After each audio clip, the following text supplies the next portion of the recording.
Sade. C'est l'histoire d'un homme qui, avec une obstination incroyable, a sondé les abîmes de l'âme humaine pour mettre à jour nos pires fantasmes. Les artistes qui ont été influencés par Sade, je pense qu'ils ont puisé dans Sade son univers fantasmagorique, comment il met en scène la sexualité et comment il théâtralise l'acte. Ça, ça reste très visuel et c'est intéressant pour l'image.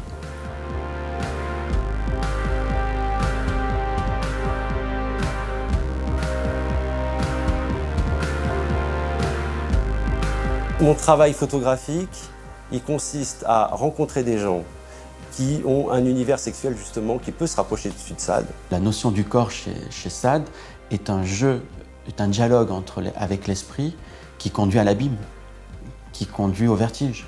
Il n'y a pas de limite possible. Le défi que par la pensée et par l'écriture, on rejoigne cet état d'excitation suprême. Sade.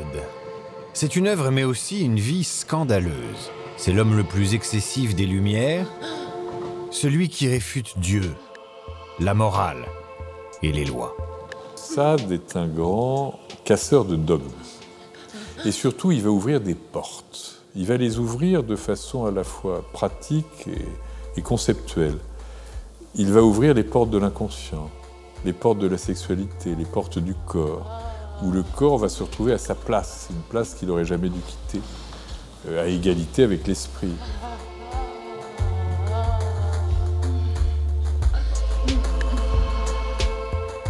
Il déteste la norme, il déteste les carcans de la société, et ça, c'est plutôt jubilatoire.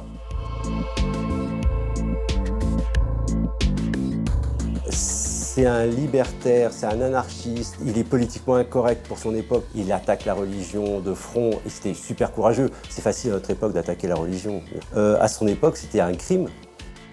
Toutes les questions qu'on se pose sur la censure, est-ce qu'un tel texte, est-ce qu'un tel film peut être montré, sont des questions caduques ou ridicules à partir du moment où on accepte que les 120 journées de Sodome soient en poche dans toutes les librairies.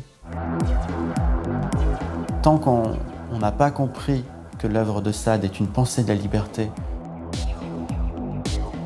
et non pas une pensée de la violence, on n'a pas compris Sade, à mon avis.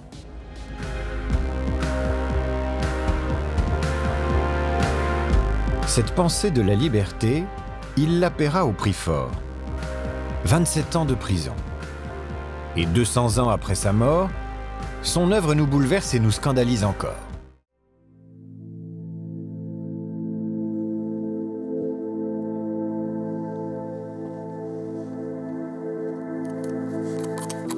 Né à Paris, dans le sein du luxe et de l'abondance, je crus dès que je pus raisonner que la nature et la fortune se réunissaient pour me combler de leurs dons. Je le crus parce qu'on avait la sottise de me le dire, et ce préjugé ridicule me rendit hautain, despote et colère.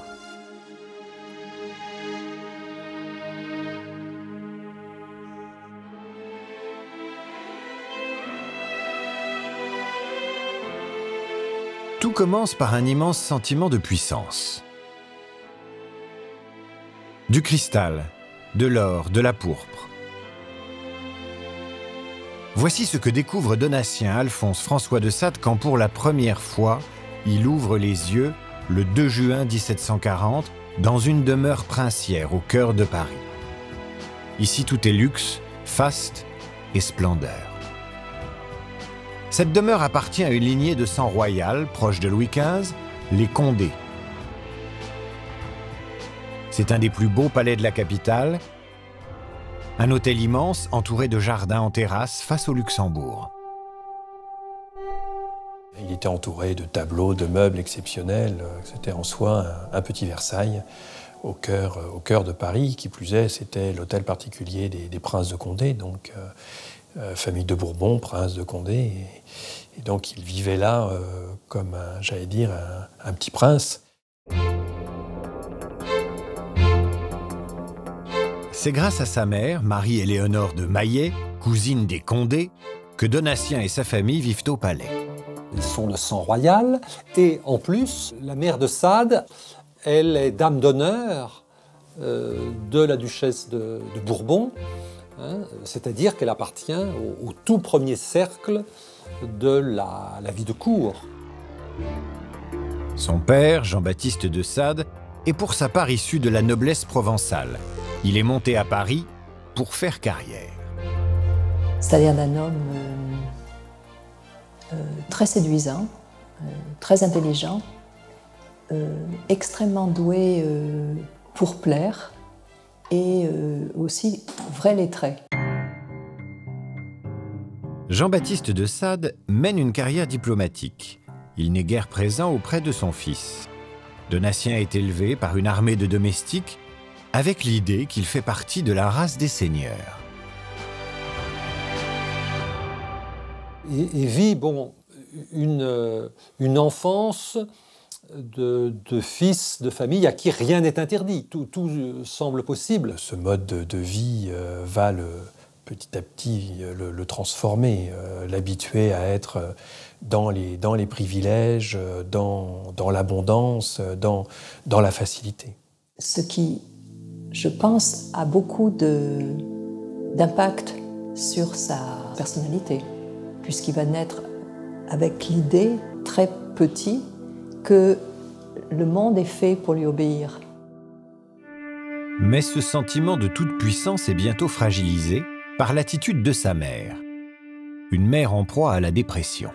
Il y a eu très peu de contact entre l'enfant Donatien et sa mère. C'est comme si cette femme s'était absentée de la scène familiale. Marie-Éléonore a perdu 2 enfants en bas âge, et cela l'a brisée. Il y a une sorte de cerne de deuil autour de lui, ce qui peut expliquer le retrait ou l'absence ou la tristesse de la mère. Quand on a une mère dépressive qui est dans le deuil d'enfant, il y a ensuite une grosse problématique narcissique chez l'enfant survivant qui à la fois ne se sent pas aimé par sa mère et à la fois se sent investi du rôle de consoler la mère de la perte de ses enfants. Donc ça, sur le plan du narcissisme, c'est très important à mon avis chez Sade.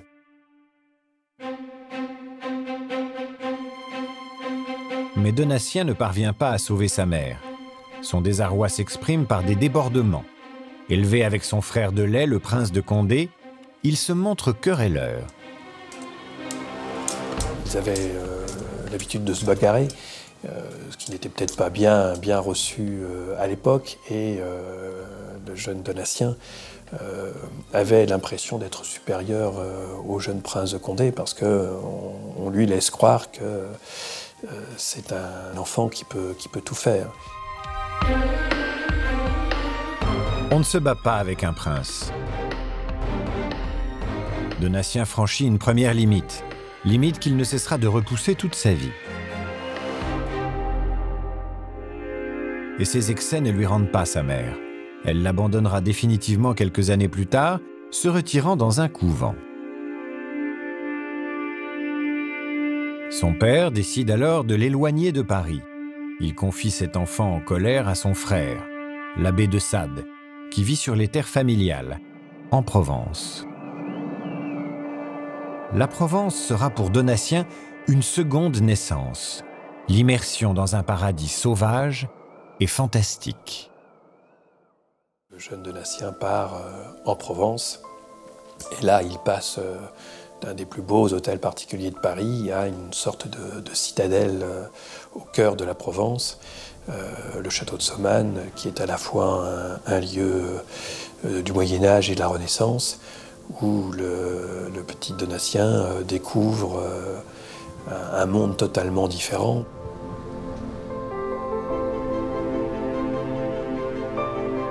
Aller en Provence, à cette époque, c'est aller très, très, très loin de Paris. C'est à des jours et des jours de Paris.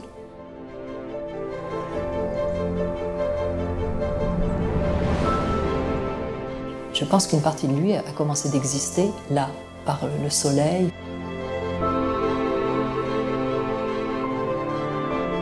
par la sauvagerie aussi. Je conçois assez bien Sade regardant ces cieux provençaux et ayant ce sentiment-là de violence saisissante de l'immensité. Dans ces terres de Saumane, lieu du pouvoir féodal de sa famille, Donatien s'immerge dans une nature mais aussi un imaginaire ancestral, bien loin de l'esprit éclairé des Lumières. Cette Provence, elle est vue comme la province gothique par excellence.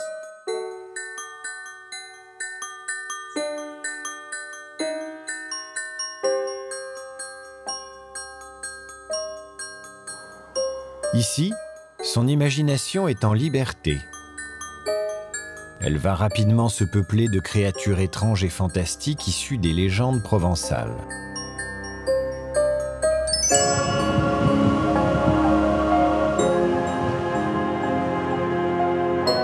Au XVIIIe siècle, à la campagne, la nuit est noire.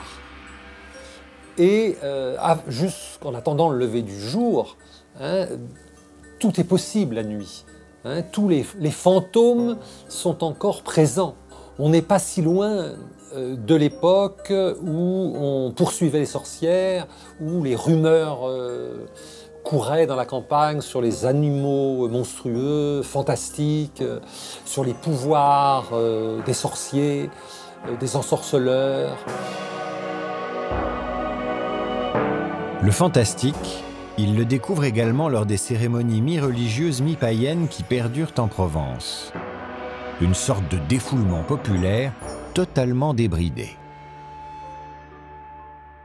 Il y avait à Aix-en-Provence donc une procession de la fête Dieu qui choquait tous les esprits éclairés du temps.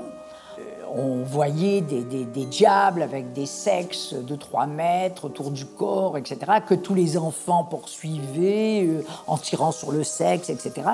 Je pense que toute l'œuvre anonyme de Sade se situe dans ce monde-là, ce monde de la diablerie, finalement, tel qu'on le voit dans ces processions d'Aix.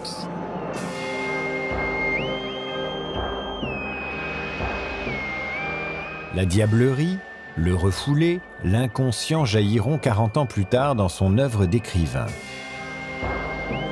Et c'est par son oncle que Donatien entre en littérature. Jacques-François de Sade, qui vit au château de Saumane, est un abbé. C'est aussi un lettré, un érudit, ami du philosophe Voltaire et écrivain à ses heures. L'abbé possède une magnifique collection. Il a rassemblé les classiques latins, français, italiens aussi. C'est une des plus belles bibliothèques, sans doute, de Provence, parce que l'abbé était au courant de tout ce qui pouvait sortir, être édité. Donc on y trouve aussi bien de la philosophie, du théâtre, des sciences, de l'histoire, de la géographie. À l'époque, on se piquait de lire tout. Et il avait aussi un petit fonds de livres libertins. Car tout abbé qu'il est, Jacques-François de Sade est aussi un libertin. En ce siècle des Lumières, un libertin est un libre penseur qui considère qu'il faut libérer l'esprit et le corps des dogmes et de la religion pour mieux jouir de la vie. C'est un abbé du XVIIIe siècle, c'est-à-dire qu'il a des accommodements avec la règle. Et quand il est au château de Saumane, il a une maîtresse, voire plusieurs. Dans les méandres du château médiéval, Donatien est un enfant à l'affût. Guetteur, voyeur. Il entend tout, capte tout. Et surprend son oncle lors de ses parties fines. Ce que Sade découvre dans la familiarité avec l'abbé de Sade, c'est que les apparences recouvrent des réalités bien différentes. Hein?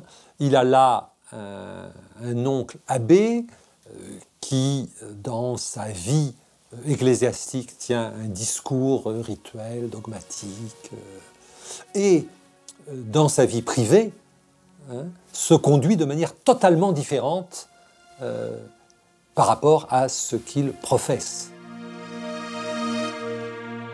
Tout prêtre qu'il est, il a toujours un couple de gueuses chez lui. Est-ce un sérail que son château? Non, c'est mieux. C'est un bordel.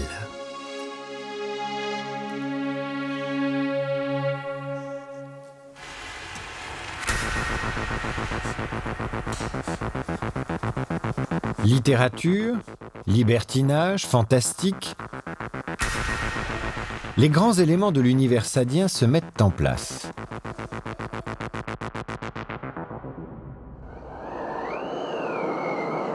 À 10 ans, Donatien est arraché à sa Provence et à sa liberté. En 1750, il retrouve Paris et découvre son père. Ce père est lui aussi un homme des Lumières et un libertin qui revendique une liberté d'esprit et de mœurs. Il appartient à cette aristocratie libertine qui s'est affirmée après la mort de Louis XIV. L'époque de la Régence, après la mort de Louis XIV, est vraiment l'époque, dans les milieux aristocratiques, d'une explosion de plaisir et de cynisme très remarquable. Et je crois qu'on comprend mal la personnalité du marquis de Sade si on ne comprend pas que son père est un pur produit de cette époque-là, de sentiment d'être tout à fait au-dessus des lois et de pouvoir faire absolument tout ce qu'on désire. Il n'y a rien de choquant. Ils peuvent tout faire. À 15 ans, à son contact, Donatien découvre la sexualité. Ce père devient un modèle. Et ce père, je dirais, fait partager sa sensibilité à ce fils en l'emmenant chez d'anciennes maîtresses pendant ses vacances. Et c'est vrai que c'est là que Donatien va ressentir ses premiers émois. Les femmes que Donatien va rencontrer avec son père sont des femmes du côté de l'intelligence et du côté du plaisir. Très vite, père et fils partageront les mêmes maîtresses et amies, telle la princesse de Rache dont le père note « Elle ne me trouve pas trop vieux et mon fils ne lui paraît pas trop jeune ».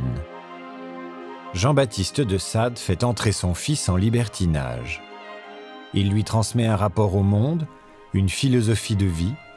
Il lui apprend que la manière la plus sûre de vivre, c'est de suivre son désir, de le raffiner hors de toute considération morale. La vision libertine consiste à privilégier son rapport au plaisir,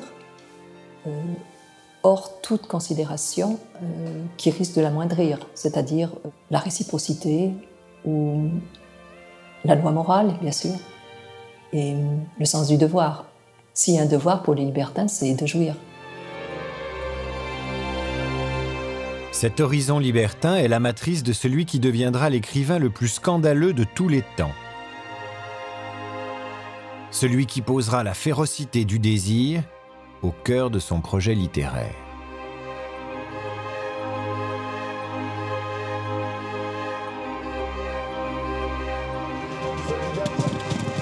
Guerre, violence, brutalité.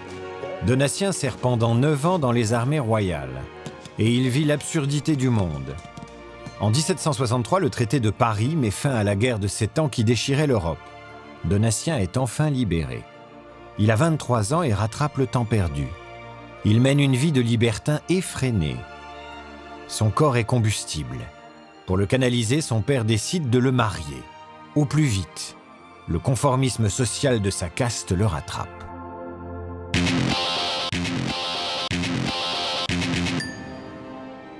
Il rédige littéralement, je dirais, une petite pub destinée à caser son fils, alors avec tous ses mérites, avec tous ses biens, avec tous ses espoirs de biens futurs. On voit le père écrire de longues listes de prétendantes et mettre dans la marge si ça peut correspondre ou pas, si elle a une lignée correcte, si la dot est intéressante. Jean-Baptiste de Sade jette son dévolu sur la richissime famille de Montreuil. Les Montreuil sont issus de la noblesse de robe, cette noblesse qui exerce d'importantes fonctions dans la justice. Madame de Montreuil, la future belle-mère de Donatien, est flattée d'être associée aux Sade, cette grande famille aristocratique qui a ses entrées à la cour. Du côté de la famille de Montreuil, c'était une alliance de prestige et c'est ce que la famille de Montreuil recherchait absolument. Sachant que monsieur et madame de Montreuil se piquaient de politique et donc faisaient tout à la cour pour jouer entre les différentes coteries, les différents clans, pour avancer aussi dans l'acceptation de la cour. L'argent contre l'ascension sociale. La convergence d'intérêts semble parfaite. Et le 17 mai 1763, à Paris, Donatien épouse Renée Pélagie de Montreuil. Marié, Sade ne change rien à son mode de vie. Il fréquente toujours les maisons closes. Il multiplie les liaisons et prend goût à une sexualité de plus en plus violente. Le 3 avril 1768, cette inclination va faire de lui un délinquant sexuel. Place des Victoires, 9h du matin. Ce lundi 3 avril, Sade se poste sous la statue de Louis XIV. Devant l'église des Petits Pères, il remarque une jeune femme qui fait l'aumône. Elle s'appelle Rose Keller. Il l'aborde et lui propose de venir faire des ménages à Arcueil, dans sa petite maison.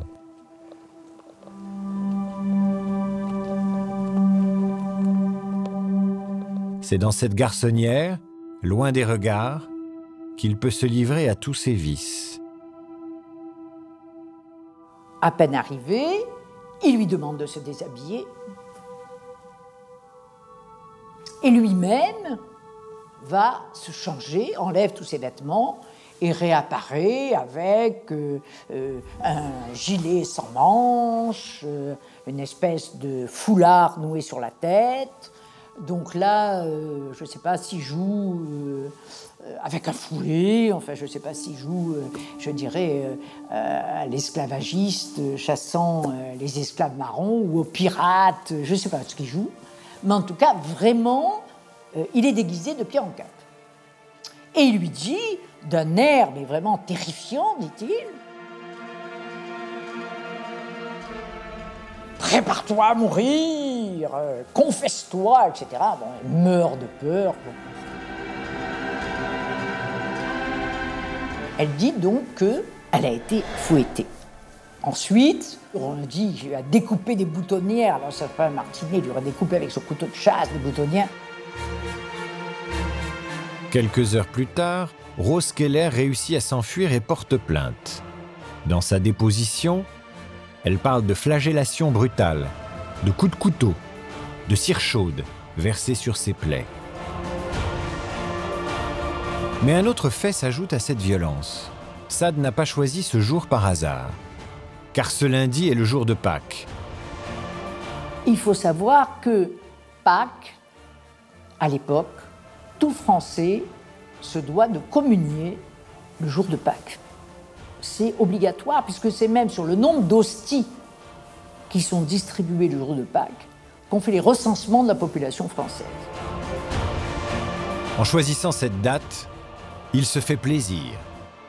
Il provoque Dieu et prouve un athéisme furieux. Le blasphème associé à la cruauté, c'est cela qui fait réellement scandale. L'affaire se répand comme une traînée de poudre dans Paris. Sade semble concentrer le pire de l'époque. Il devient la quintessence de ces méchants grands seigneurs, compagnons de luxure de Louis XV, et que le peuple ne supporte plus.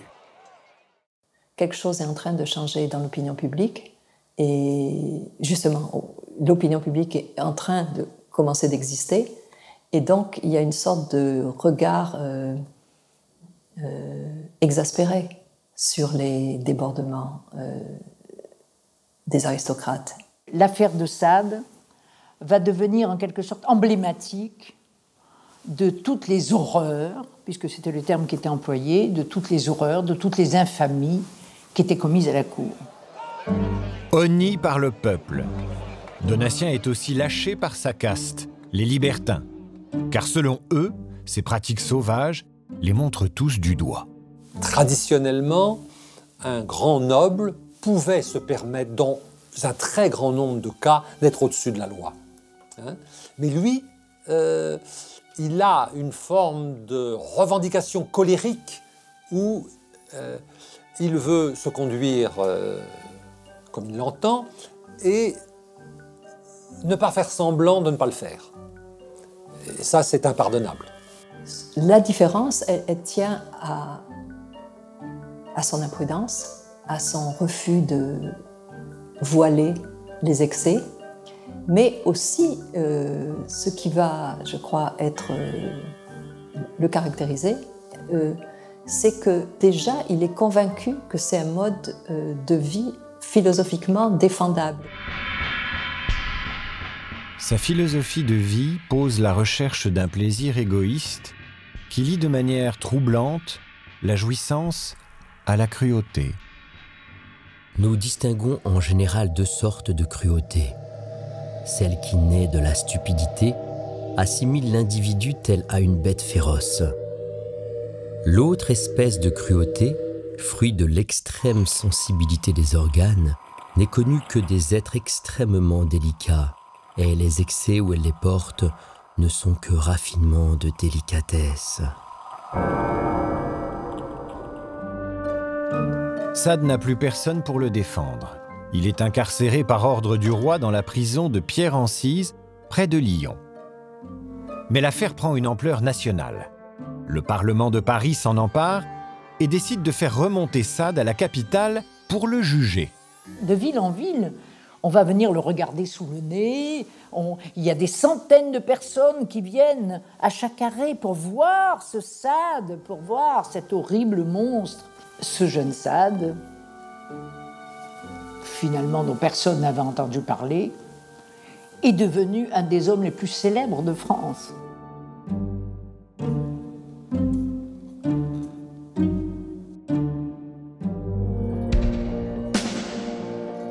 En novembre 1768, après 7 mois de détention, Madame de Montreuil, son influente belle-mère, réussit à le faire libérer.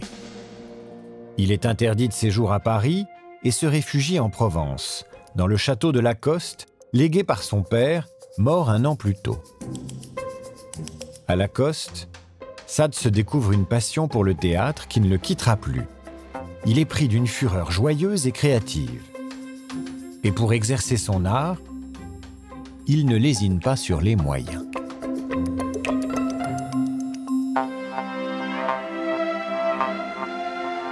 En 1772, il crée un théâtre à Lacoste, au premier étage du château. Un théâtre assez grand, de 200 mètres carrés, avec un foyer. On sait qu'il fait venir des troupes de comédiens de Marseille. Il écrit une première pièce, Le mariage du siècle. Il adapte, il met en scène les esprits libres du moment, Voltaire, Diderot, Sedaine. Et il invite royalement. D'Avignon à Marseille, toute l'aristocratie provençale se déplace pour applaudir ses mises en scène. Il fait du théâtre. Il va même faire un festival. Il fait donc à nouveau des dépenses somptuaires. À nouveau, la belle-mère est en relation avec tout le monde qui lui raconte tout, comment, l'argent qu'il dépense, etc. Le théâtre, c'est une chose extrêmement vitale pour lui, comme l'écriture. Et il est acteur à tous les niveaux. C'est-à-dire que certes, il est acteur sur scène, mais il est aussi metteur en scène, scénariste, il est même à certains moments décorateur, régisseur, manutentionnaire. Enfin, il fait tout et il a plaisir à tout faire. Sade est heureux. Il n'a jamais été aussi libre qu'à Lacoste, entouré de sa femme et de ses 3 enfants. Tout son tempérament volcanique tourné vers la création. Nous sommes le 23 juin 1772. Sade prend la route de Marseille pour aller chercher de l'argent avec son valet, le grand Guilleret-Latour. Il ne résiste pas au plaisir que propose cette grande ville, et il fracasse sa liberté sur un nouveau scandale sexuel. Marseille, c'est un port, hein, c'est une grande ville. C'est une ville de prostitution. Il organise une soirée, une orgie, où il va donner aux filles des pastilles, soit des aphrodisiaques, soit des pastilles pour les faire péter. Bon, ça faisait partie un peu de ses manies. Et avec elle, devant elle, donc il les fouette, il se fait fouetter, et devant elle, il a des relations homosexuelles avec son valet.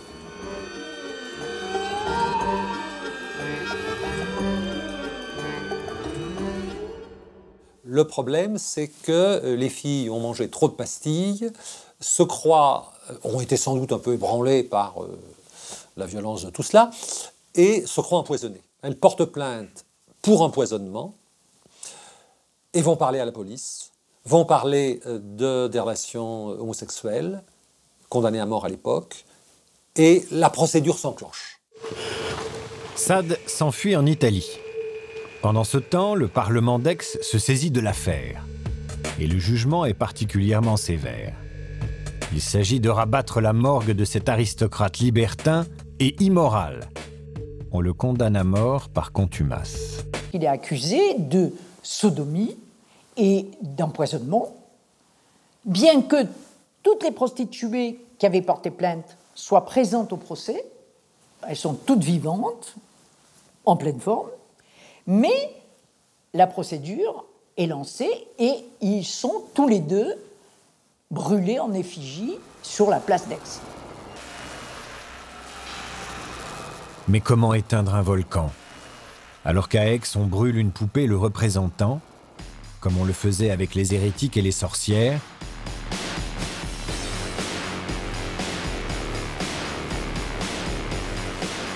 Sade est en cavale et commet un nouveau délit. Dans sa fuite en Italie, il a entraîné sa belle-sœur, la chanoinesse Anne-Prosper de Launay, la grande passion de sa vie. Le scandale est énorme.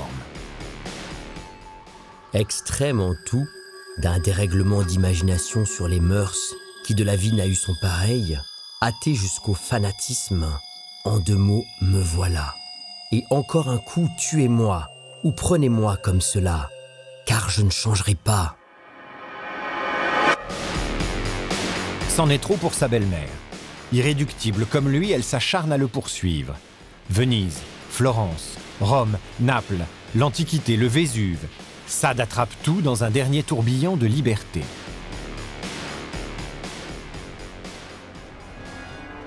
Sa cavale va durer 5 ans.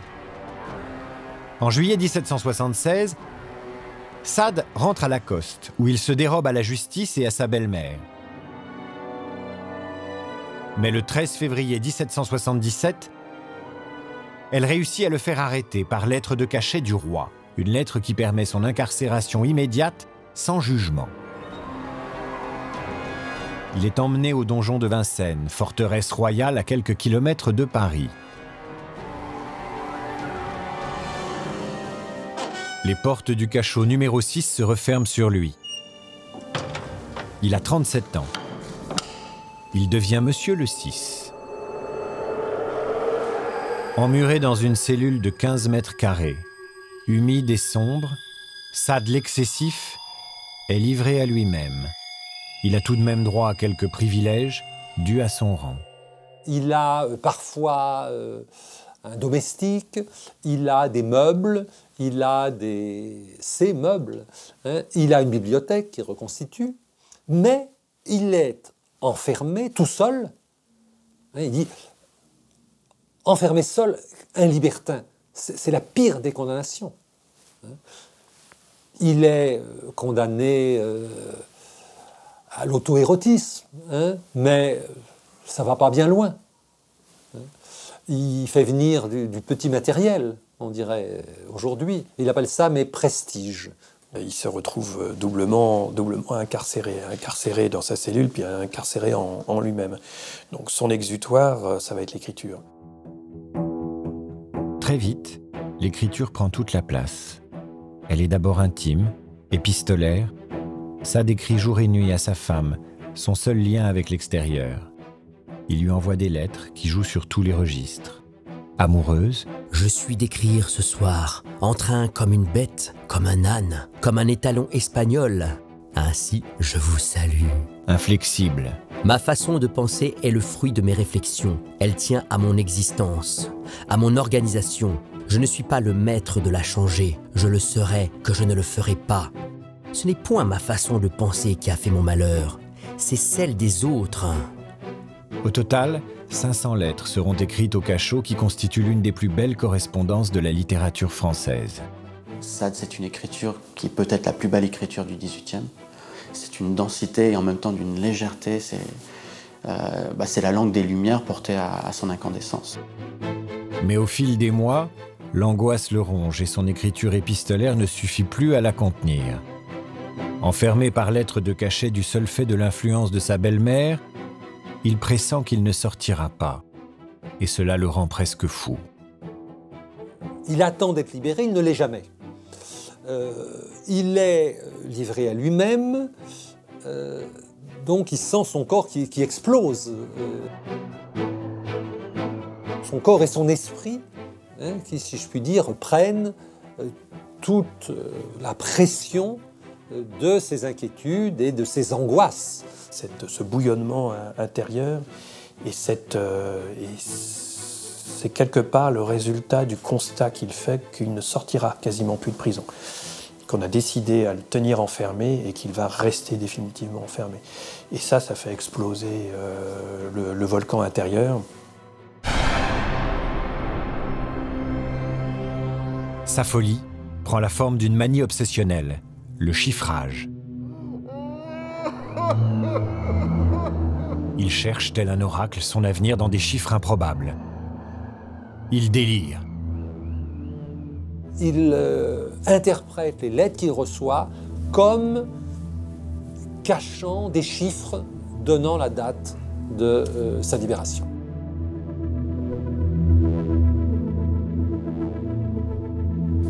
Il est au bord de la folie.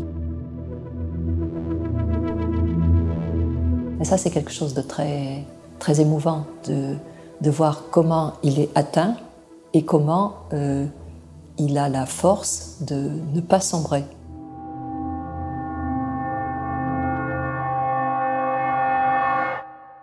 La littérature le sauvera. Sade échappe à la folie qui le guette par la création d'un univers imaginaire. La mutation est faite. À plus de 40 ans, il devient écrivain et ne cessera d'affirmer par la plume son insoumission et sa radicalité. Il a trouvé le moyen d'échapper à ses bourreaux grâce à l'écriture. Une façon d'affirmer une parole qu'on ne pourra pas faire taire. Le 29 février 1784, Sade, incarcéré depuis 7 ans déjà, est transféré du donjon de Vincennes à la Bastille, autre prison royale qui domine les faubourgs populaires de l'Est de Paris. Depuis qu'il est embastillé, sa fantaisie littéraire explose. En octobre 1785, au cœur de la nuit, il finalise dans le plus grand secret la rédaction des 120 journées de Sodome ou l'école du libertinage, sa première grande œuvre. Avec ce texte, il entend détruire la civilisation qu'il a mise en prison. Il prévient dans sa préface. C'est maintenant, ami lecteur, qu'il faut disposer ton cœur et ton esprit au récit le plus impur qui ait jamais été fait depuis que le monde existe.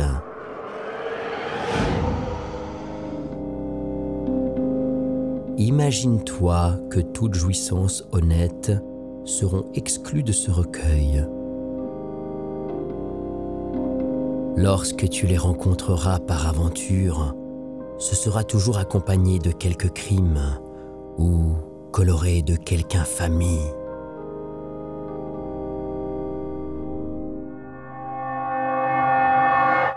Les 120 journées de Sodome, c'est une fiction d'enfermement. La métaphore de son propre enfermement. Dans ce texte, Sade met en scène 4 piliers de la classe dominante de l'Ancien Régime. Un juge, un homme d'église, un duc et un financier qui se livrent aux pires perversions sexuelles. Ce sont 4 libertins qui vont partir vers un château perdu au fin fond de la forêt noire. Le château de Sealing. Ils arrivent là-bas au début de l'hiver et finalement tous les voies d'accès au lieu se coupent. Ils détruisent un pont-levis, ils murent des entrées, la neige tombe et rend tous les chemins impraticables. Le lieu est dans une sorte de presque de berceau de falaise, donc d'arêtes qui en rendent l'accès complètement inaccessible. Tant et si bien qu'à la fin, ça dit que seuls les oiseaux pouvaient encore accéder au château de Sealing.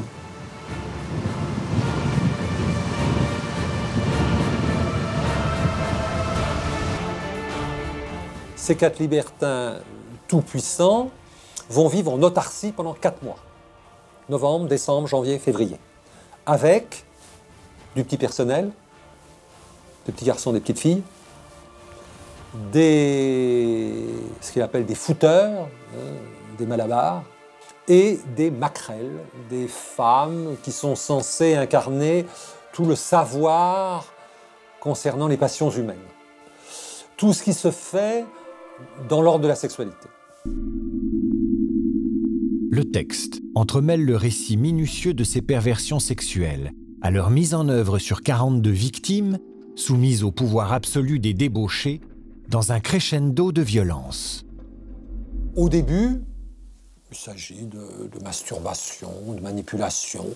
Selon la tolérance de chacun, on peut accepter, mais on est pris par un engrenage où l'on passe de ce qui est pour les uns acceptable à des choses qui le sont moins, puis qui ne le sont plus du tout. Et on va vers les passions sanglantes et meurtrières, et on finit par quelque chose d'impensable.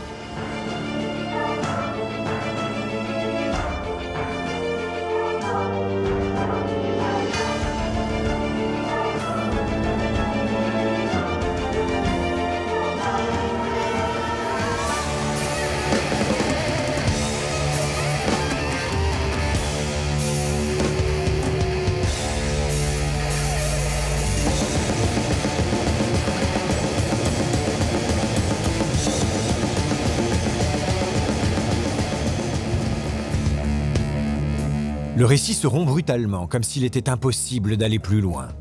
Texte inachevable, les 120 journées de Sodome se transforment en un catalogue d'horreur. Et la fin du livre, c'est même plus une énumération, c'est un bilan comptable. Voilà le nombre de personnes qu'il y avait au début, voilà le nombre de personnes qui restent à la fin. Il n'y a aucun texte littéraire au monde qui fonctionne de cette manière.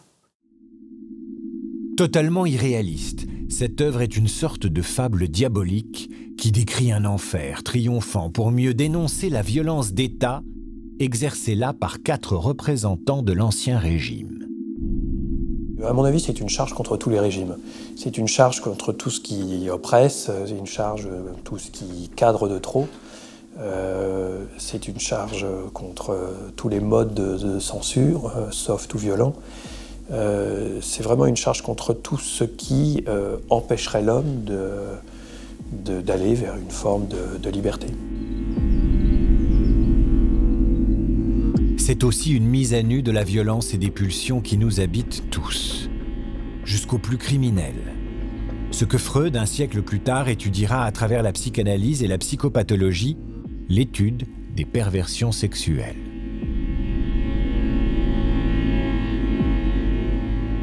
Le crescendo terrifiant dans les 120 journées de Sodome, c'est que les objets sexuels ne sont plus des êtres humains. Ils subissent des pulsions sexuelles qui vont être déchargées de leur érotisme au point d'être des pulsions purement de destruction. On a dans l'humanité une force de destruction de la nature et de destruction même de l'espèce qu'on voit à l'œuvre aujourd'hui en permanence. Et là, je trouve, Sade est un visionnaire comme il y en a peu. Avec cette œuvre, Sade opère une saignée dans la philosophie des Lumières. Voltaire avait détruit la religion, Rousseau la monarchie.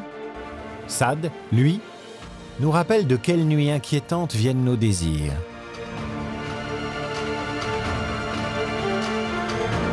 Pour que ce texte brûlant échappe à la censure de ses geôliers, qui fouillent régulièrement sa cellule, Sade imagine un stratagème. Il le recopie avec méticulosité sur des petites feuilles de papier très très fin qu'il colle les unes au bout des autres, recto verso, pour en faire un rouleau et qu'il cache quelque part dans sa prison. C'est entre les pierres de sa cellule que Sade dérobe au regard de ses gardiens son précieux manuscrit. Et, le 2 juillet 1789, quelques jours avant la prise de la Bastille, il transforme son pot de chambre en porte-voix et appelle à l'insurrection.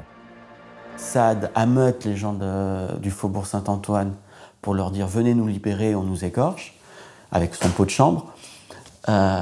Donc le directeur de la Bastille demande l'autorisation de faire partir ce prisonnier parce qu'il est en train de mettre le bordel. Dans la nuit, Sade est transféré à la prison de Charenton. Le 14 juillet, lors de la prise de la Bastille, il n'est plus là. Les insurgés pillent la prison et en son absence, sa cellule est mise à sac. Le manuscrit des 120 journées de Sodome, cette œuvre inouïe qui lui a tant coûté, disparaît, ainsi que d'autres œuvres écrites dans la foulée. Toute sa vie, Sade sera dans le deuil de ce texte qu'il pense détruit à jamais. Dans une lettre à son notaire, il écrit alors « Mes manuscrits, sur lesquels je verse des larmes de sang. On retrouve des lits, des tables et des commodes, mais on ne retrouve pas des idées. » Or, son manuscrit n'a pas été détruit. Récupéré lors de la prise de la Bastille et immédiatement revendu, il disparaît des radars pendant plus d'un siècle. Ironie de l'histoire, ce brûlot refera surface chez un psychiatre allemand. Celui-ci édite la première version des 120 journées de Sodome sous le pseudonyme d'Eugène Duresne. En 1904.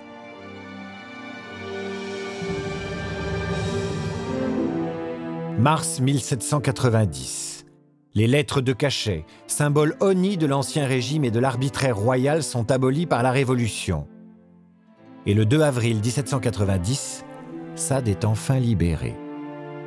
Il a presque 50 ans. Abandonné par sa femme, ruiné, obèse, il n'a plus rien du jeune et fringant aristocrate qu'il était. La prison l'a métamorphosé, mais elle a aussi fait de lui un écrivain. Un écrivain qui devra désormais vivre de sa plume. Dans un monde qui vient d'anéantir les privilèges de sa caste, Sade doit tout recommencer. Sade va devoir survivre dans un monde totalement nouveau, où tous ses repères anciens s'écroulent. Ni marquis, nom sous lequel il a été célèbre par les affaires, ni comte, qui est le titre qu'il prend à la mort de son père. Il est citoyen. Et il essaye de se former une nouvelle identité d'homme de lettres. Il demande à un de ses correspondants de bien écrire sur les enveloppes « Citoyen Sade, homme de lettres ».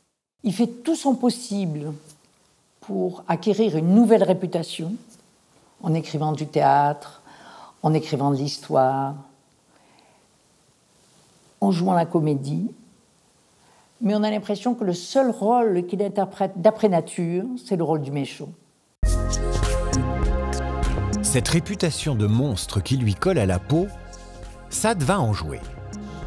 L'homme aux mœurs scandaleuses devient un écrivain scandaleux, un pornographe. et c'est ainsi qu'il va gagner sa vie. Pendant 10 ans, de 1790 à 1800, ses romans licencieux les plus flamboyants voient le jour et sont largement diffusés. Il crée, au cœur de Paris, la plus grande fabrique pornographique d'Europe. C'était la plus grande entreprise d'édition pornographique de tous les temps, parce qu'effectivement, que ce soit Juliette, Justine ou La philosophie dans la bouilloire, c'était des entreprises éditoriales colossales qu'il menait lui-même. C'était imprimé aux Pays-Bas, mais c'était des dizaines de volumes en composition et tout. C'était des investissements colossaux. Et ça se vendait. Mais ces romans ne sont pas que pornographiques. Ils sont aussi philosophiques, et c'est là leur grande originalité. Ils font alterner scènes d'orgie et discours philosophiques. Et c'est toujours après avoir échauffé leur corps que ces héros se mettent à penser. Il fait rentrer la philosophie dans un espace sexuel, et non pas l'inverse, donc c'est ça qui est intéressant. Oui, c'est un renversement total du dispositif classique où on discute en catimini de l'érotisme dans les salons. Là, on passe dans le boudoir et c'est l'inverse. On fait de la philosophie entre les rapports sexuels. Et c'est vrai que le corps parle. À Descartes qui dit « je pense, donc je suis », Sade répond « je désire, donc je suis ». Dans sa littérature comme dans sa vie, il ne cessera de dire que le corps a ses propres lois, qu'il ne peut être domestiqué et qu'il n'y a pas de pensée sans corps. Une fois qu'on l'a détaché des dogmes dans lesquels la pensée était prisonnière depuis des siècles et qu'on repense au niveau de l'individu, Sade rajoute la question, toute simple et en même temps que personne n'avait osé poser, et le corps dans tout ça. Sade dit non seulement que le corps n'est pas éducable, mais il a sa prévalence. Pire, Sade nous dit que ce corps débarrassé de Dieu, de la morale et des lois qui l'empêchent d'exprimer pleinement sa vraie nature, est un corps féroce. Sade nous montre notre soleil noir. Voilà ce qu'on ne peut lui pardonner. Quelle jouissance pour moi! J'étais couvert de malédictions, d'imprécations. Je parricidais, j'incestais, j'assassinais, je prostituais, je sodomisais. Oh, Juliette, Juliette.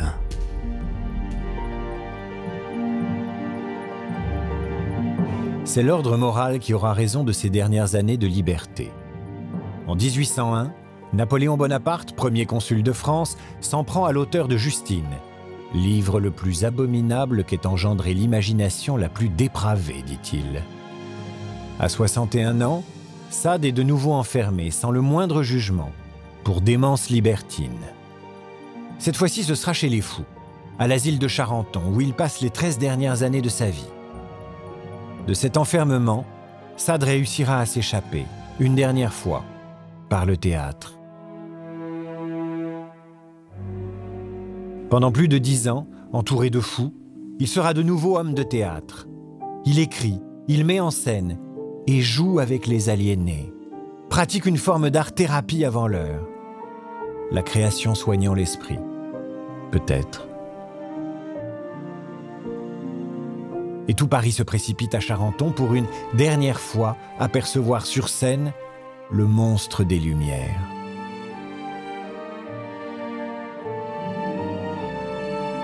Le 2 décembre 1814, à 74 ans, Sade meurt à Charenton dans le plus grand dénuement.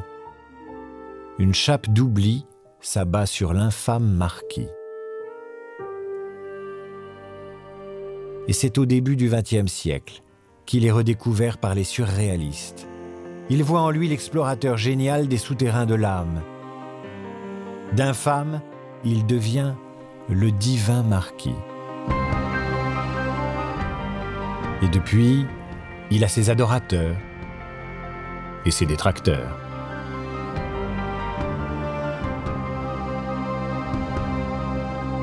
Avec lui, il ne sera jamais question que de passion.